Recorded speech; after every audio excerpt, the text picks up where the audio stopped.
Hello, good afternoon, good morning. Ayan. Magluluto ako ng ng siyahan para sa mga bata.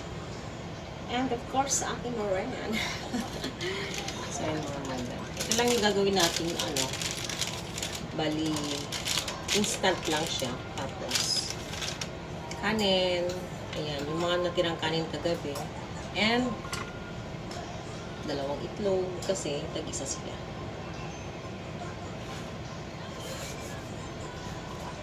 So, ayan, pag mainit na yung kawali, lagyan na natin itong ay nilalagay ko mga madam olive oil. Dapat salad oil, pero mas type yung olive oil kasi healthy siya. So, ayan ang mga madam, lagay na natin.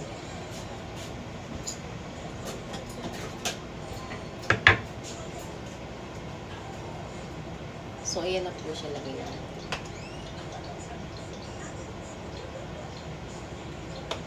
Then, unahin natin yung itlog.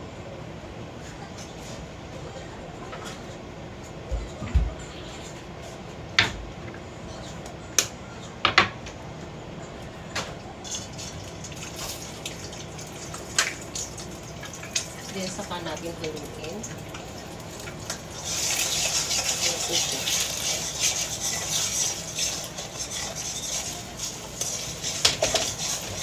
instant lang po ito mga madam. Then, saka natin ilagay yung kanin.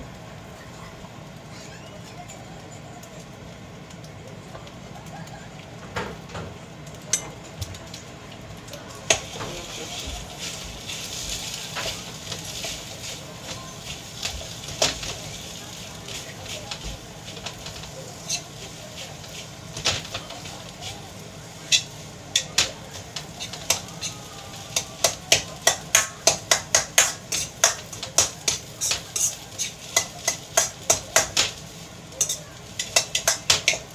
Hindi ako marunong magpagano. Kaya halo na lang.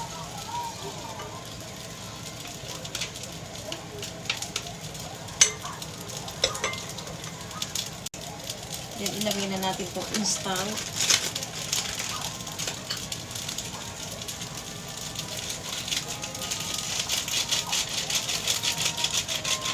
Ito siya.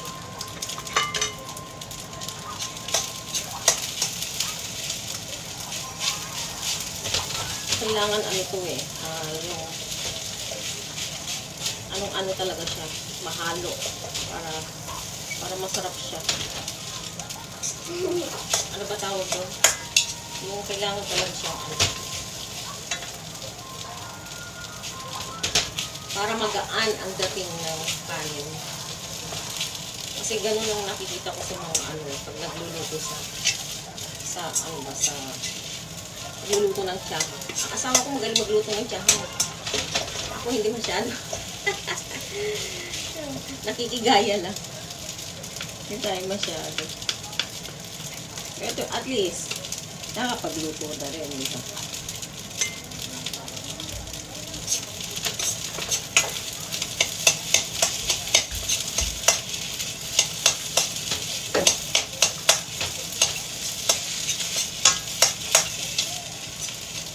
Ang hirap niyang din, yung tawag dito. Yung gano'n. Yung gano'n. Naglaro eh. Kaya ang ginagawa ko, ginagawa ko na lang siya para nahalo ko na lang kahit nakakapagod. Nakapagod kaya maghalo. Sa totoo lang.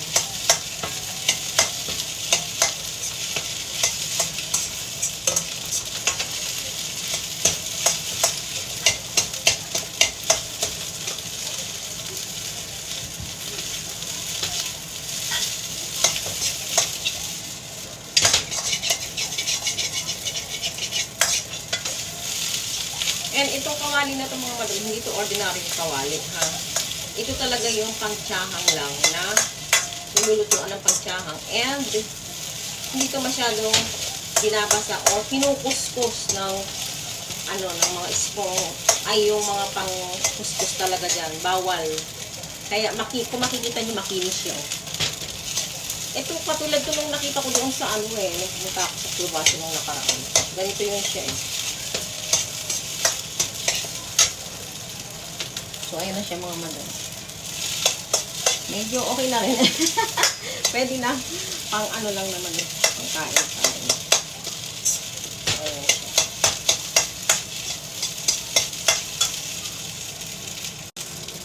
So, ito pangalawa na to. Ito dalawang niluluto natin.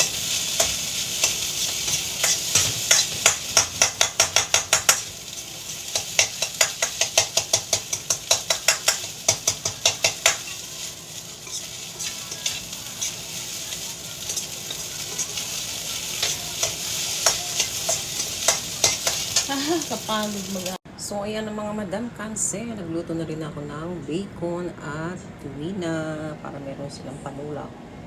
Ayan, ito na. Luto na yung tsahang nila mga madam. So, pakainin ko na sila.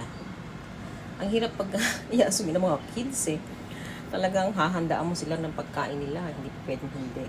So, ayan mga madam, luto na naman ang ating pananghalian. Thank you for watching and following, share for more videos. Bye!